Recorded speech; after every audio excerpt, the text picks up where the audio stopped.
हरिः ओम चैतन्यं सत्सतं शान्तं व्योमातीतं निरञ्जनं बिन्दुनादकलातीतं तस्मै श्रीगुरवे नमः। नर्मदा वै नमः प्रातः, नर्मदा वै नमो निशि, नमस्ते नर्मदे देवी त्राहि मां भवसागरात्। ओम श्री परमात्मने नमः। जोगी टिकरिया के समीप मां नर्मदा जी के उत्तर तट माता जी थोड़ी सी यहाँ दक्षिण के ओर से उत्तर तरफ आ रही है। फिर जोगी टिकरिया के समीप पश्चिम दिशा की ओर माता जी की यात्रा है। पास में एक स्थान है, एक संत रहते थे। जो संत जीवित अवस्था में ही योग साधना के द्वारा समाधि ले लिया था, जीवंत समाधि जिसको कहते हैं। पास में जोगी टिकरिया और सामने उस पार है दिंडोरी जिला शहर। भगवान जी कहते हैं श्रीमद् भगवद गीता जी में, हे अर्जुन तस्मात् सर्वेषु कालेषु योग युक्त भव अर्जुन। हे अर्जुन तुम योगी बनो। आपने महाभारत में पढ़ा होगा, सुना होगा। हस्तिनापुर के राजा थे धृतराष्ट्र, जन्मांध थे। उन्होंने अपने भैया पांडु के 5 पुत्र थे। धृतराष्ट्र के 100 पुत्र थे,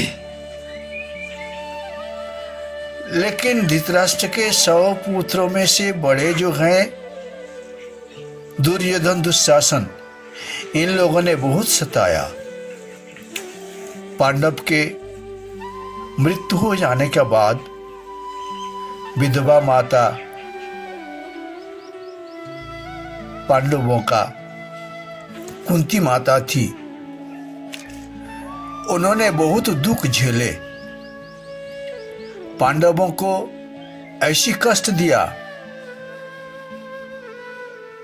बचपन में ही उनको विष देके मारने की इंतजाम किया कौरवों ने, दुर्योधन। फिर उनको अग्नि घर के भीतर भर के अग्नि देह से जलाने के लिए भी प्रयास किया।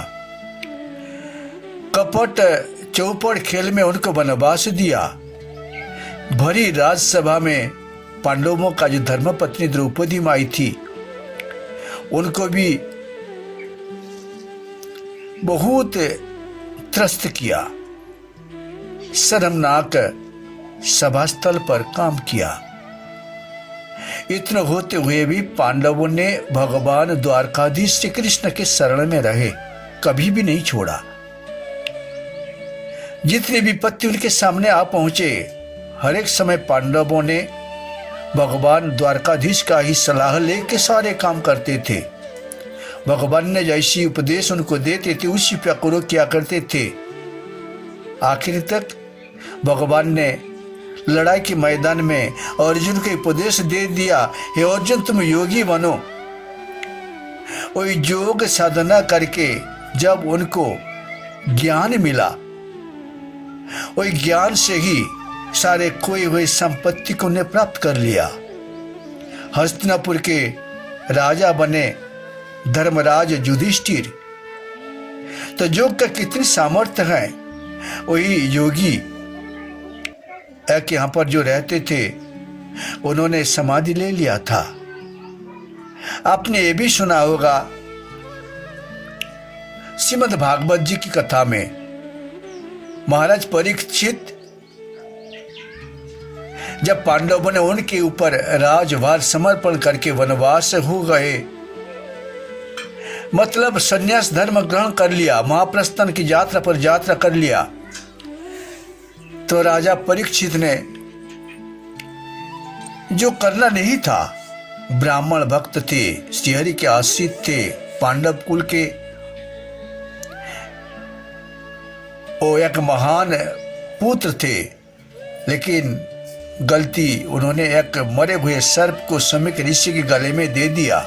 फलस्वरूप अपने किए हुए को फल उनको मिल गया, ब्रह्मशाप हो गया। ब्रह्मशाप होते ही संसार को त्याग दिया। जिस संसार को मैंने आज तक पालन पोषण किया, जो प्रियतमा पत्नी और प्राण प्रिय पुत्र, ये मुझे अब बचा नहीं सकता है, 7 दिन में मेरा मृत्यु हो जाएगा। उनने चले आए गंगा जी के किनारे, वहीं पर उनने हरि कथा श्रवण किया। कथा सुनने के आए थे व्यास जी के नंदन सुखदेव जी महाराज। उन्होंने कहते हैं, हे परीक्षित, तुम हरि कथा श्रवण करो। जीता सनो जीत श्यासो जीत संग जितेंद्रिय, योग का अनुष्ठान करो। तुम्हें आसन का जय करो, अपने श्वास को जय करो, संग दोष को जय करो, एवं इंद्रियों को तुम बस में करो। संयम साधन नियम पालन, तुम्हारा कल्याण हो जाएगा। गुरु जी ने जैसी कहा था, सुखदेव जी जैसी उनको कहा था, उसी प्रकार उन्होंने किया। करते ही अंतिम समय 7वें दिवस उन्होंने योग के द्वारा ही जीवित दशा में ही प्राण त्यागा था। ये भी जीवित समाधि कहा जा सकता है। तो यहाँ पर डिंडोरी के समीप जीवित दशा में ही एक योगी ने प्राण त्यागा था। वहाँ पर उनकी स्थान है माई के किनारे, नर्मदा जी के उत्तर तट पर। परिक्रमावासी दर्शन करते हैं। तो यहाँ पर देवरा गांव रात्रि विश्राम करके वहां से चल देते हैं। चलते चलते लुकामपुर, लुटगांव, उदरीमाल, रूसा, शीश घाट पहुंच जाते हैं। माई के किनारे किनारे शीश घाट में एक संत रहते हैं, बड़ी सुंदर सजाया।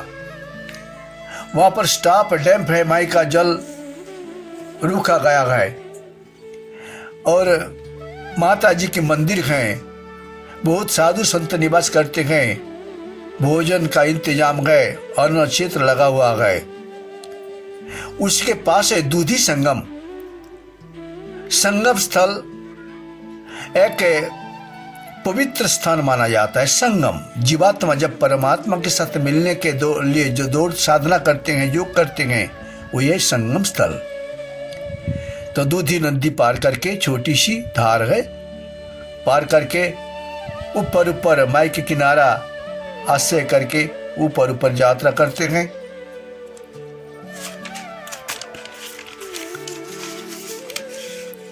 मुंड महारानी जैसे है, चारों तरफ पत्थरों का टुकड़ा पड़ा हुआ है, छोटे छोटे पत्थर, लेकिन थोड़ा सा नजर हट जाए तो पत्थर में टकराने का डर लगता है।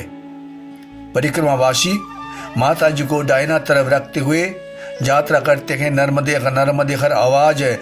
आसपास में जो निवासी हैं वो लोग कहते रहते हैं। आप पहुंचते हैं शाम तक चंदन घाट। बड़ी निराली घाट है। यहाँ पर माता जी दक्षिण दिशा की ओर जा रही हैं। उत्तर तट पर चंदन घाट, दक्षिण तट पर चंदन घाट। पहुंचने में बहुत देर लग गई, शाम हो गए। धर्मशाला भरपूर थे। परिक्रमावासी यहाँ पर आश्रय ले लिया था। नीचे भी एक धर्मशाला है, खुला जगह, बिल्कुल सामने करीब 20-30 हाथ दूर माई का जलधारा है। जल के भीतर बहुत सारे शिव जी का मंदिर है। पक्का घाट हो चाहे ना हो, यहाँ पर माई का धारा ऐसी है, चट्टान भगवान ने, सृष्टिकर्ता ने चट्टान बना दिया। धर्मशाला में रुक गए। चंदन घाट बड़ी प्रेम से अन्न क्षेत्र हैं। माइलों को बोल रहे सवेरे से लेकर शाम तक हम लोगों का साधु संतों का सेवा करना पड़ता है। एक बाबा जी थे, यहाँ पर रहते थे। उनके आश्रम के भीतर बहुत सारे चंदन का झाड़ है। एक बनिया रहते थे, उनके ध्यान जंगल के ओर ज्यादा था। एक दिन जंगल दर्शन करने के लिए निकल के आ रहे थे। आते आते उनने पहुंचा ऐसी एक जगह में जहां पर एक माता जी की झोपड़ी है। उनके छोटा सा बालक है, वो गौ चराने के लिए जंगल में गया था। और माता जी कह देती हैं, तुम जंगल से जब लौट के आओगे तब जंगल में से सूखी लकड़ी गट्ठर ले आना। बालक ने माता जी की कहने के अनुसार लकड़ लाते थे। और जो बनिया थे वो जा रहे थे। माता जी भोजन बना रही थी, लेकिन सुबास आके पहुंचा। हवा का तो यही स्वभाव है, सुबास लेके जहां के तहां पहुंचा देना। तो धुआं निकल रही थी, जिस धुएं में चंदन का सुबास भरपूर था। बस जब बनिया के नाक में सुबास पहुंचा, उनने सोचा जरूर आज इनके घर में चंदन का लकड़ी से भोजन बना रही है। उन्हें ठहर गए, माताजी से पूछे, माताजी ये लकड़ी कहाँ से ले आए? ना हमारे बालक जंगल में जाता है, लकड़ी उसने लाया था, गौ चराने के लिए जाता है। ना बालक कहाँ है? ना यहीं पर है। तो सूर्यास्त होने वाले था, उनके घर में आज ठहर गए और बालक से पूछा। बालक ने कहा जंगल में एक सूखा लकड़ी पड़ा हुआ था, बड़ा भारी लकड़ी, उसका डालियां तोड़ के लाया था। लेकिन उनको पता नहीं है क्या कौन सा लकड़ी है। तब बनिया जो था वो बुद्धिमान थे और जानकार थे, लकड़ी के विषय में पता होते ही उन्होंने दूसरे दिन जो गौ चराने के लिए बालक जाता है उनके साथ चल दिया। जाके देखा लकड़ी पड़ा हुआ था और चंदन का झाड़ था। किसी को मालूम नहीं गए, यहाँ तो जंगल में कौन आएगा, गौ चराने वाले लोग छोड़ के दूसरा कोई नहीं आता गए। तो बनिया ने देख लिया और घर गया। घर जाके नौकर लेके वही चंदन का लकड़ी को ले आया। लाके उसने बहुत पैसा कमा लिया। लेकिन ये था चरवाह, इनको तो मालूम नहीं है चंदन का झाड़ में क्या होता है, चंदन का क्या उपयोगिता है। इसी प्रकार मानव जीवन भगवान ने दिया है। इस जीवन चंदन का जैसी झाड़ है। ये चंदन की झाड़ से भगवान की भक्ति किया जाता है। ये परिक्रमा वासी जा रहे हैं भगवान की भक्ति करने के लिए, आत्मज्ञान लाभ करने के लिए। मैं कौन हूं? श्री श्री श्यामाचरण लाहिड़ी महाशय जो थे कल्पयोगी बाबा जी महाराज जी के ही शिष्य, जो बाबा जी ने द्रोणागिरी पर्वत के ऊपर प्रतीक्षा कर रहे थे हमारे चेला आएगा, वही गए श्यामाचरण लाहिड़ी महाशय, जो जोगी राज श्यामाचरण लाहिड़ी नाम से प्रसिद्ध हैं। तो उनको जो क्रियायोग मिला था, ये क्रियायोग बताते हैं तुम्हारे मानव जीवन चंदन जैसी है, इसको भगवान जी की भक्ति में लगा लो। चंदन भले ही लकड़ी है, लेकिन उसका गुण दैवी गुण से भरपूर है। शरीर भले ही पंच तत्व से बना हुआ है, लेकिन इसमें दिव्य गुण भरा हुआ है। इसके सही उपयोग हैं जीते जी आत्मज्ञान लाभ करो। हमारे श्री गुरु महाराज जी बोलते थे, इसी जीवन में तुम अगर भगवान की भक्ति नहीं किया, इस जीवन में तुमने आत्मज्ञान लाभ किया, कौन जाने अगले जन्म तुम्हें कहाँ क्या मिलेगा। अगर तुमने कर्म के अनुसार कोई पशु बन गए तो क्या होगा, सोचो तो। इसलिए आंख दिया है भगवान ने देखने के लिए, कान दिया है सुनने के लिए, जिह्वा दिया है भगवान जी अपने को हरि कथा हरि नाम करने के लिए और भगवान की प्रसाद प्राप्त करने के लिए, खाने के लिए दिया गया। अगर इतने प्राप्त होते हुए भी जीव अगर ये ना करे तो व्यर्थ हो जाता है। चंदन वही चंदन घाट है, बड़ी सुंदर रमणीय घाट है। उस पार रात भर भगवान की भजन कर रहे थे। हरे कृष्ण राम राम सारे कीर्तन का धुन चारों तरफ वायुमंडल गुंजित हो रहा था। और माई नर्मदा जी की जलधारा हर हर हर हर हर हर हर हर करती हुई जा रही थी सागर जी की तरफ। सवेरे स्नान ध्यान नर्मदा जी में करके परिक्रमावासी आगे यात्रा कर रहे थे। नर्मदे हर।